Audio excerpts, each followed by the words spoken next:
Acupuncture therapy, right, mud therapy, panchakarma therapy. त्या naturopathy मध्ये एक प्रकार येतो बायोमॅग्नेटिक थेरपी, त्याला मराठीमध्ये चुंबकीय चिकित्सा पद्धत म्हटली जाते. क्लिअर आहे? या पद्धतीचे प्रकार 10-10 वर्षापूर्वी वेगवेगळे होते. म्हणजे मोठमोठे मॅग्नेट्स यायचे, नंतर छोटे छोटे लागले, ते शरीराच्या वेगवेगळ्या पार्टवर ठेवले जायचे. बरोबर. आपण जे आता इंट्रोड्यूस केले ते नॅनो टेक्नॉलॉजीमध्ये इंट्रोड्यूस केले.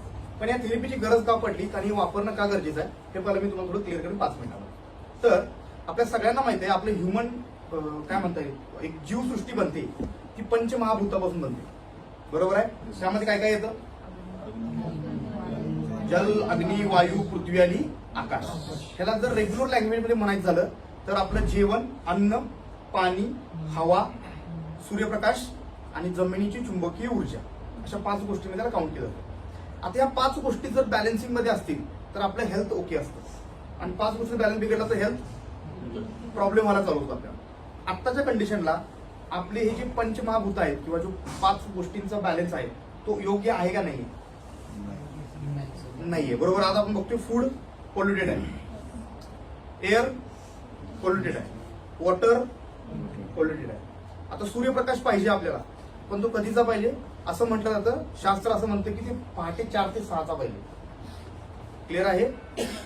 पण आपण त्यावेळी उठत, आपण पहाटे 10 वाजता उठतो. राईट आहे? सगळ्यांची लाईफस्टाईल तीच झाली कारण आपण लेट नाईट झोपतो. 5वी गोष्ट आहे ती म्हणजे पृथ्वी तत्व, ज्यातून आपल्याला 2 गोष्टी मिळतात पृथ्वीतून. एक मिळतं गुरुत्वाकर्षण आणि दुसरं मिळतं चुंबकीय ऊर्जा. बरोबर.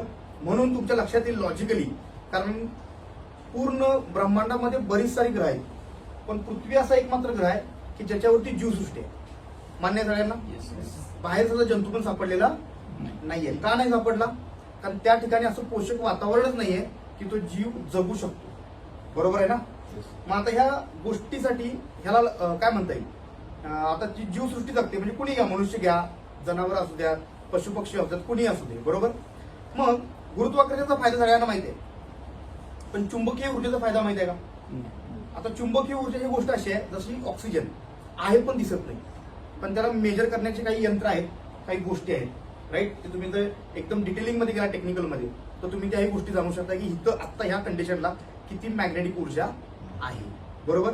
आता ही मॅग्नेटिक ऊर्जा बॉडीवर कशी काम करते? लॉजिकली जेव्हा माझ्यासमोर हा विषय आला तेव्हा माझ्या मनात क्वेश्चन काय होता की चुंबक काम करतं लोखंडावर. बरोबर. मग ते सांगत होते की लोह पण चुंबक पण आपल्या शरीरावर काम करेल. मग क्वेश्चन काय होतं की आपलं शरीर लोखंडाचं आहे का? मग काम कसं करेल? तर आपलं शरीर लोखंडाचं नाही, पण आपल्या शरीरामध्ये काही लोह नाही. बरोबर आहे. म्हणजे आपल्या शरीराचा मेन पार्ट आहे ब्लड. ब्लड मध्ये असतं हिमोग्लोबिन आणि हिमोग्लोबिन असतं आयर्न कंटेंट, लोह असतात. बरोबर आहे. आता ते लोह पार्टिकल आपल्या बॉडीमध्ये कंटिन्युअस 24/7 काय करतात? ट्रॅव्हल करत असतात. ते कशामुळे ट्रॅव्हल करतात? एक गुरुत्वाकर्षणामुळे ट्रॅव्हल करतात आणि चुंबकीय लहरींमुळे ट्रॅव्हल करतात. आणि त्याला ट्रॅव्हल करायला मदत कोण करतं? चुंबकीय ऊर्जा. आता जेवढी चुंबकीय ऊर्जा चांगली तेवढी लोहकणाची हालचाल चांगली जास्त. बरोबर. जेवढी चुंबकीय ऊर्जा कमी तेवढी लोहकणाची हालचाल कमी. उदाहरणार्थ आता लोहकण बॉडीमध्ये कसं काम करते? आता समजूया की आपण सगळेजण काय लोहकण आहे, प्रत्येकाने आपली जागा पकडलेली आहे. आता उदाहरण की लोकेशरांना म्हणलं योगेश ह्या चेअरवर नव्हतं आणि ह्या चेअरवर बसा, तर ही चेअर काय होईल? रिकामी होईल. पण ती व्हॅक्युम आहे ना ते ऑक्सिजन ऍक्वायर करतो, ती रिकामी राहत नाही कधी, तिथं ऑक्सिजन येतो. तसंच आपल्या शरीरामध्ये पण ज्यावेळी लोहकण पुढे सरकतो त्यावेळी तिची रिकामी झालेली जागा कोण घेतं? ऑक्सिजन घेतो. म्हणजे जेवढा लोहकण चांगला फिरेल, ट्रॅव्हल करेल बॉडीत, तसं त्या पाठी कोण फिरणार आहे? ऑक्सिजन. आता आपल्या शरीरामध्ये ऑक्सिजन चांगला का वाईट? चांगला. जितका ऑक्सिजन चांगला तितकी आपली हेल्थ चांगली. जितकं ऑक्सिजन लेवल कमी तितकी हेल्थचे प्रॉब्लेम जाणवतो आपल्याला. बरोबर. पण गेल्या काही 10-15 वर्षामध्ये आपण जी डेव्हलपमेंट बघतो, ह्युमन डेव्हलपमेंट, ह्या डेव्हलपमेंटमध्ये आपल्या शरीरामध्ये मिळणारा चुंबकीय ऊर्जेचा प्रवाह सध्या आपल्याला कमी मिळतो. का कमी मिळतोय? कारण त्याच्यामध्ये 3 मुख्य प्रकारचे अडथळे तयार झाले. आता मी जे सांगतोय ते बरोबर आहे का चुकीचं तुम्ही सांगा मला. पहिला अर्थ, आपल्या जमिनीबरोबरचा संपर्क संपल्याच जमा आहे. म्हणजे आपण रिकाम्या पायानं कधी माती लागली होती पायाला? नाहीच. बरोबर. दुसरा मुद्दा, आपल्या 3 ते 5 फुटावरती लोखंड आले. आज तुम्ही जिथं बसलाय त्याच्या 3 ते 5 फूट लोखंड आहे का नाही? बरं असं इमेजिन करा, ही मीटिंग तुमच्या घरी चालू आहे असं इमेजिन करा. तुम्ही जिथं बसला असाल, तुमच्या सोफ्यावर बसला असाल, चेअरवर बसला असाल, त्याच्या 3 ते 5 फूट लोखंड आहे का नाही? आहे ना, कारण उपर नीचे आगे पिछे सगळी काय लोखंड आहे. ह्याच्यामुळे काय होत आहे की जो चुंबकीय प्रवाह पहिला 100% आपल्या बॉडीत जात होता त्याला आता काहीतरी अडथळे तयार झाले. लोखंड मध्ये आल्यामुळं त्याला मॅक्झिमम फ्लो कुठं चाललाय तर लोखंडात चाललाय आणि कमीत कमी आपल्या, कारण आपल्या शरीरामध्ये काही ग्रॅम मध्ये आहे आणि बाहेर लाखो टन. बरोबर ना, कारण आता बघा ना, ब्रिज बनलेत लोखंड आहे, रस्ते बनलेत लोखंड आहे, बरोबर. 2 व्हीलर असू दे, 4 व्हीलर काही पण असू दे. आणि तिसरा सगळ्यात मोठा प्रॉब्लेम काय की आपण सगळेजण ना रेडिएशनच्या झोन मध्ये. आता ह्या रूम मधलं रेडिएशन कमी असलं जास्त असेल, कारण प्रत्येकाकडे सेलफोन 1-2 आहेत, बरोबर आहे. वायफायचे राउटर असतील, टॉवर्स असतील, बरोबर. आणि रेडिएशन असा प्रकार आहे की आता जगातला असा कुठला कोपरा शिल्लक नाहीये की जिथे रेडिएशन पोहोचत नाही. आता रेडिएशनचे स्पेशल दुष्परिणाम सांगायची गरज आहे. आज आपण बघतो सोशल मीडियाला किंवा वाचतो आपण ह्या गोष्टी, बरोबर. पण या 3 गोष्टी अशा आहेत की ज्या 3 गोष्टी आपण सोडूही शकत नाही. आता तुम्हाला कळलं की जमिनीवर चालायला पाहिजे, आजपासून किती लोक चालू करतील सर? ऐकायला भारी वाटते. अनवाणी सॉरी अनवाणी मातीवरती, हा, बिना चप्पलचं, ते महत्वाचं आहे. वॉकिंगला गेलं तरी स्पोर्ट शूज घालून सर जाते. शक्य आहे का? शक्य नाही. तसं आपले कस्टमर पण ऐकणार आणि हा म्हणणार, बरोबर. दुसरी गोष्ट, लोखंडापासून दूर राहणं शक्य नाही. तिसरी गोष्ट, रेडिएशन पासून मुळीच नाही. म्हणजे त्या सगळा बिझनेस त्याच्यावर आहे. तुम्ही आज कॉलेज एज्युकेशन घ्या, जॉब करा या फिर बिझनेस करा, बरोबर आहे. मग या 3 अशा गोष्टी आहेत की ज्याला कुठलाही सोल्युशन नाहीये, ह्याच्यासोबतच जगावं लागेल. म्हणजे होणारे प्रॉब्लेम आहेत हे थांबणार काय वाढणार? वाढतच राहणार. म्हणजे शरीरामध्ये ऑक्सिजन लेवल कमी पडते, म्हणजे ह्या गोष्टीमुळे ऑक्सिजन लेवल कमी पडते, त्यावेळी शरीरावर काही दुष्परिणाम जाणवायला तयार होतात. आता उदाहरणार्थ इथं तुला विचारलं मी की त्यांना हेल्थ इश्यू आहेत तर सगळे म्हणतील I am fit, I am fine, बरोबर. पण मॅक्झिमम हेल्थ इश्यू हळूहळू चालू होतात, ते एकदम दिसत नाही. पहिला प्रॉब्लेम काय जाणवतो, ऑक्सिजन लेवल कमी झाल्यामुळे सगळ्यांची झोप डिस्टर्ब होते. किती जणांची झोप चांगली आहे की विदाऊट रील स्क्रोल करता झोपताय रात्री? सही आहे. काही लोकांना मोबाईल तसं चालू असतो, झोप लागते, बरोबर. दुसरी गोष्ट, ज्यावेळी झोप बिघडते त्यावेळी काय होतं, डायजेशन बिघडतं, पोट साफ होत नाही, बरोबर. आता जे पोट साफ होत नसेल ते टॉक्सिक घटक आत राहतील का बाहेर राहतील? आणि जे आत जगावर बॉडी हळूहळू परत प्रॉब्लेम करायला चालू होतो. मग बॉडीमध्ये बरेच प्रॉब्लेम होतात. कोणाला मायग्रेन चालू होतं, कोणाला व्हेरिकोवेन्सचा प्रॉब्लेम चालू होतो, कोणाला ब्लॉकेजचा प्रॉब्लेम असेल, हाय बीपीचा प्रॉब्लेम, लो बीपीचा प्रॉब्लेम असेल. एक एक करत शरीरामध्ये का तो रोगराई चालू होते आपल्या शरीरामध्ये. मग आता पुरुषांच्या मध्ये काय म्हणतात तर एनर्जी लेवल राहत नाही, सेक्शुअल लाईफ डिस्टर्ब होते लोकांची, मायग्रेन होत असतं. मग काही लोक म्हणतात स्ट्रेस वालाय, टेन्शन वालाय, मग कोण स्मोक करतं, कोण ड्रिंक घेतं, जे पण असतील ते प्रकार चालू होतात. महिलांच्या मध्ये म्हणतात तर काय मंथली सायकलचे प्रॉब्लेम चालू होतात, राईट. पीसीओडी हा प्रॉब्लेम नवीन आलाय, प्रेग्नन्सी कन्सिलला प्रॉब्लेम चालू झालाय, मग थायरॉइड आला, मग वजन वाढलं, अशा बऱ्याच साऱ्या गोष्टी चालू होतात प्रत्येकाकडे. आणि या छोट्या गोष्टीपासून इव्हन दो कॅन्सर पर्यंत आज हे प्रकार आले की हळूहळू बॉडी आपली काय होते, म्हणजे आजारी पडायला सुरुवात होते. मग या सगळ्या प्रकारावर काय करतो आपण, मग कोणी ॲलोपॅथी, कोण होमिओपॅथी, कोण म्हणतं वैद्यकडे जा, हकीमकडे जा, करत करत करत एंड ऑफ द डे असे किती लोक आहेत की ज्यांना सोल्युशन भेटलं. ट्रीटमेंट कंटिन्युअस चालूच आहे. पण याचं रूट कॉज काय की आपल्या शरीराला कमी पडलेलं ऑक्सिजन लेवल वाढली पाहिजे. आणि ती वाढण्यासाठी ऑक्सिजन लेवलसाठी काय पाहिजे, मॅग्नेटिक ऊर्जा पाहिजे. आता ती ऊर्जा घेण्याची आपण डायरेक्ट जमिनीपर्यंत जाऊ शकत नाही, म्हणून आर्टिफिशियली आपण जे प्रोडक्ट इंट्रोड्यूस केले त्याच्यामध्ये आपण एक प्रोडक्ट वापरतो ज्याला म्हणतात निओडीमियम मॅग्नेट, जे मॅग्नेट नॅचरल असतं. आता मार्केटमध्ये मिळणारं आपण जे बघितलेलं मॅग्नेट असतं ते असतं काळ्या कलरचं, बरोबर, स्पीकरच्या पाठीमागे, राईट. मी जे तुम्हाला मॅग्नेट दाखवणार आहे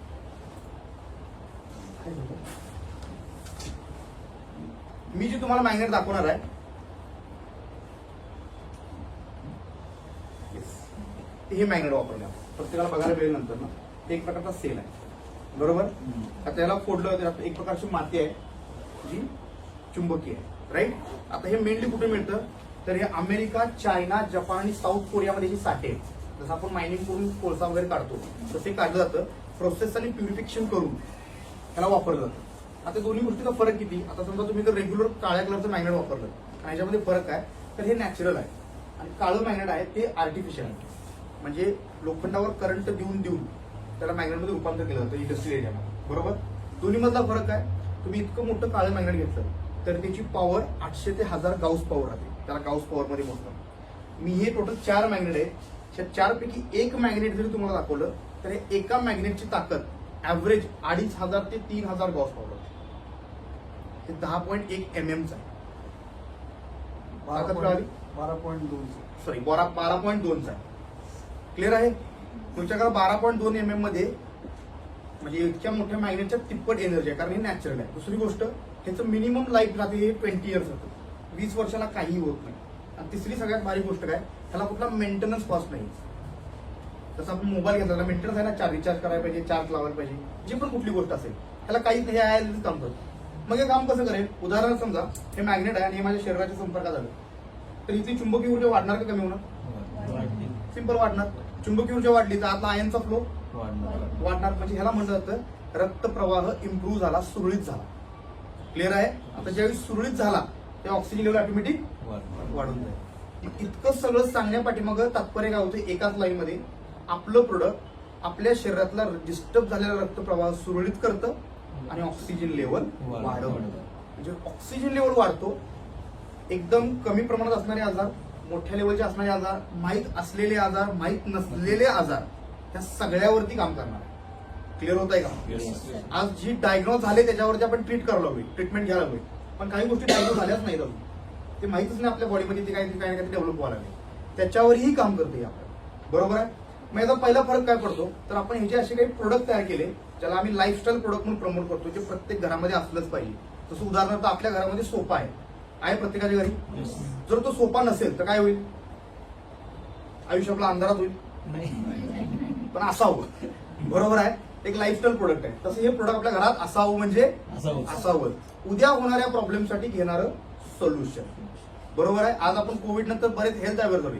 सकाळी मॉर्निंग वॉकला गेलं पाहिजे, न्यूट्रिशन घेतलं पाहिजे, साखर नाही खाल्ली पाहिजे, बऱ्याच गोष्टी माहिती आहेत. पण एवढं सगळं होऊन पण आजार पण येईल, हार्ट अटॅक येईल, गॅरंटी 100%. बरोबर आहे? पण हे प्रोडक्ट असं आहे की तुम्हाला सायंटिफिक वेनं तुम्हाला पूर्ण प्रोटेक्ट करू शकतो, येणारे सगळे प्रॉब्लेम मिनिमाइज करू शकतो. क्लिअर होत आहे ना? राईट? आणि ते सोप्यापेक्षा कमी कॉस्टमध्ये आणि सोप्यापेक्षा जास्त वर्ष चालणार पण आहे. क्लिअर आहे? सगळ्यात भारी गोष्ट. म्हणजे कसं वापरले आपण, असे तयार करतो जे मॅट्रेस. आता ही जी मॅट्रेसची साईज आहे आपली ही 3x6 आहे, त्याच्यावर एक आरामात झोपू शकतो. ह्याच्यामध्ये असे आपण 100 मॅग्नेट घालतो. क्लिअर आहे? सोबत येतो एक पिलो पॅड, जे आपल्या पिलोच्या कव्हरमध्ये घालायचं. राईट? म्हणजे त्यावर आपण डोकं ठेवून झोपू शकतो. बरोबर? आता ह्यात काय होतं, ज्यावेळी आपण ज्यावेळी झोपतो त्याच्यावर, त्यावेळी डोक्याच्या केसापासून पायाच्या नखापर्यंत आपल्या पूर्ण बॉडीला मॅग्नेटिक एनर्जी मिळते. ब्लड सर्क्युलेशन धीरे धीरे इम्प्रूव्ह होतं आणि ऑक्सिजन लेवल वाढते. पिलोमध्ये 20 मॅग्नेट आहे. 20 ना, पिलोमध्ये 20 मॅग्नेट आहे. बरोबर? Total 120 magnet. येस. मॅट्रेसमध्ये किती आहे? 100. पिलोमध्ये 20. जेव्हा आपण झोपतो 8 ते 10 दिवसामध्ये कोणत्याही व्यक्तीला कसलाही झोपेचा प्रॉब्लेम असेल तर तो सॉल्व्ह झाला पाहिजे. म्हणजे इव्हन त्या व्यक्तीला झोपेची गोळी चालू असेल तरीही तो व्यक्ती विदाऊट गोळी झोपू शकतो निवांत. म्हणजे असा झोपू शकतो की त्यांना आज कधी झोपलंच नाही. हा सिरियस सांगतो मी तुम्हाला. ज्यावेळी तुम्ही स्वतः वापराल ना त्यावेळी तुम्ही स्वतः फील करणार, यार मी पण असं कधी एन्जॉय केलं नव्हतं झोप. क्लिअर होत आहे का?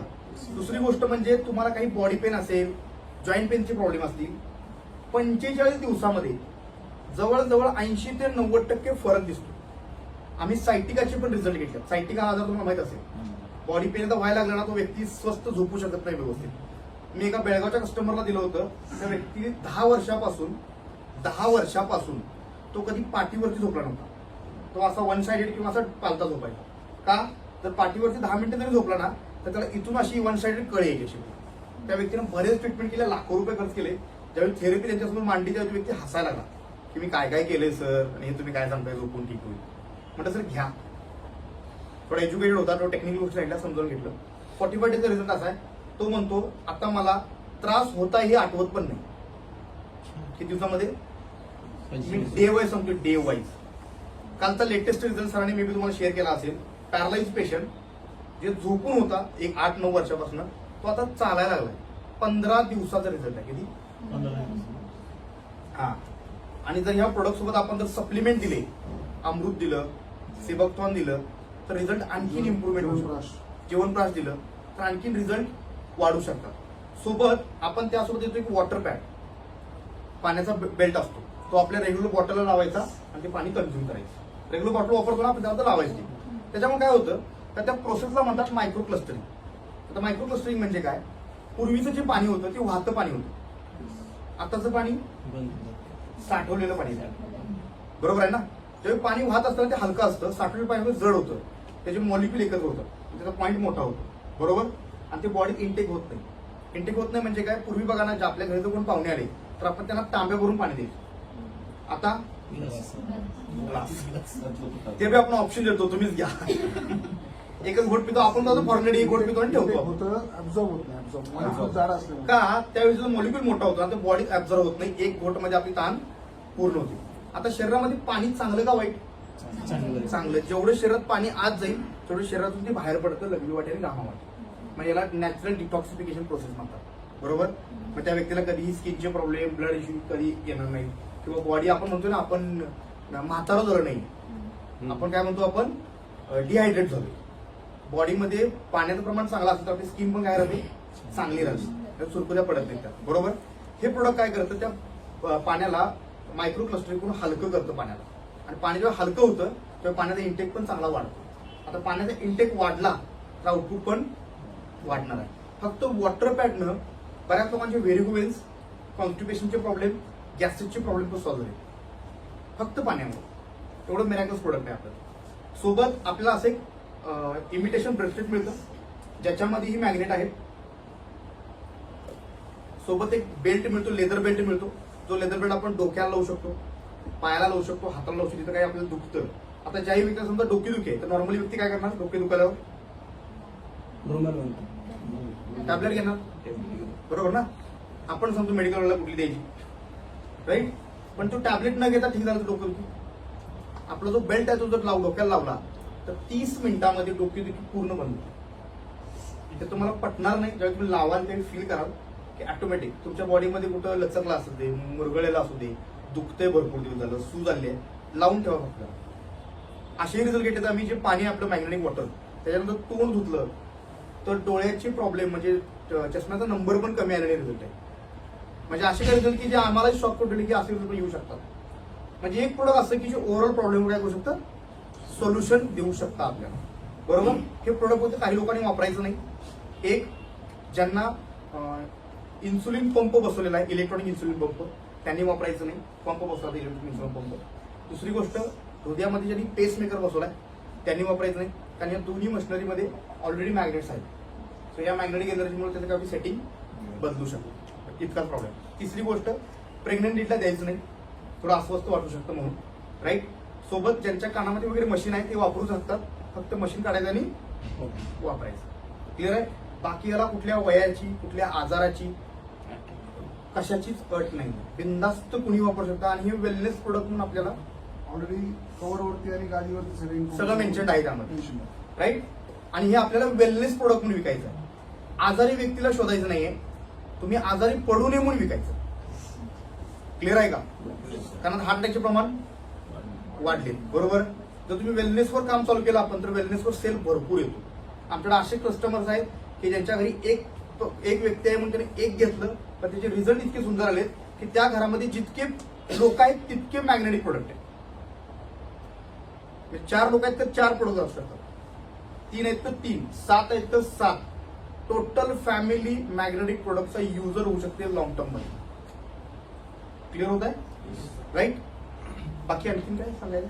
एक मुद्दा राहिला Yes, तुमच्याकडनं. sir. एक मॅग्नेट जे आहे ते 2000 गॉस पॉवरचे, तर 100 मॅग्नेट जे आहेत ते 2 लाख गॉस पॉवर क्रिएट करतात. ओके. आणि आपली जी बॉडी आहे ती जनरली म्हणजे आपली जी ऍब्सॉर्प्शन कॅपॅसिटी आहे ती 1 लाख गॉस पॉवरची, आपण त्याच्या डबल गॉस पॉवर दिली. एक मॅग्नेट आपण 2000 केले. 2000 गॉस पॉवर. 100 मॅग्नेट हे 2 लाख गॉस पॉवर. एक मॅग्नेट आपलं 2000 20 मॅग्नेट परत मॅट्रेस किलोपॅड मध्ये आहेत म्हणजे 2,40,000 Gauss power. So our body absorption capacity is about 1,50,000 to 2 lakh gauss powers, but we have given more, so our body can consume it fully, आणि त्याच्यामुळे आपल्याला रिझल्ट जास्त चांगले मिळतील. सो आपण त्याच्यामध्ये कुठेही कंज्युसी केलेली नाही. आणि मॅग्नेट एक मॅग्नेट आपलं अप्रॉक्स 2000 गॉस पॉवरचं आहे, म्हणजे थोडं 19-20 होऊ शकतं, राईट. पण ऍव्हरेज जेवढी आपल्या बॉडीला रिक्वायर्ड एनर्जी आहे मॅग्नेटिक एनर्जी ऍक्च्युली आपण तेवढीच गॉस देतो. पॉवर मशीनने ते मोजलं ना तर ते Yes. 2200-2500 पर्यंत जातं ते. पण आपण ऍव्हरेज सांगायचं आहे अप्रॉक्स 2000 गॉस पॉवर पर्यंत. 2000 गॉस पॉवर. तसं ते 3.5 लाख गॉस पॉवर पर्यंत जातं ते ओव्हरऑल. तर याचे काही जबरदस्त सुंदर डेमो आहेत. एक magnet 3200 horse power 3200 horse power. पण तो कमी जास्त असतो 2700 2600 असा. म्हणून आपण ऍव्हरेज अप्रॉक्स हा शब्द वापरायचे ते उमेद होऊ शकतो. क्लिअर आहे ना? आणि मॅग्नेटची साईज आपण सगळ्यात युनिक साईज घेतली, मोठी साईज. तर ह्याचे काही डेमो आहे. डेमो म्हणजे काय की प्रोडक्ट किती इफेक्टिव्हली काम करतं, राईट. आणि ते डेमो देण्यासाठी ज्या व्यक्तीनं मला मॅग्नेटिक एनर्जी किंवा मॅग्नेटिक काम गोष्टी शिकवल्या, काम करायला लावलं, तर त्या व्यक्तीला मी नोट करतो माझे सिनियर प्रमोद नलोडे. तर नमस्कार. नमस्कार. पुण्यात एवढा हलका नमस्कार मिळेल असं मला वाटलं. नमस्कार. परत एकदा नमस्कार.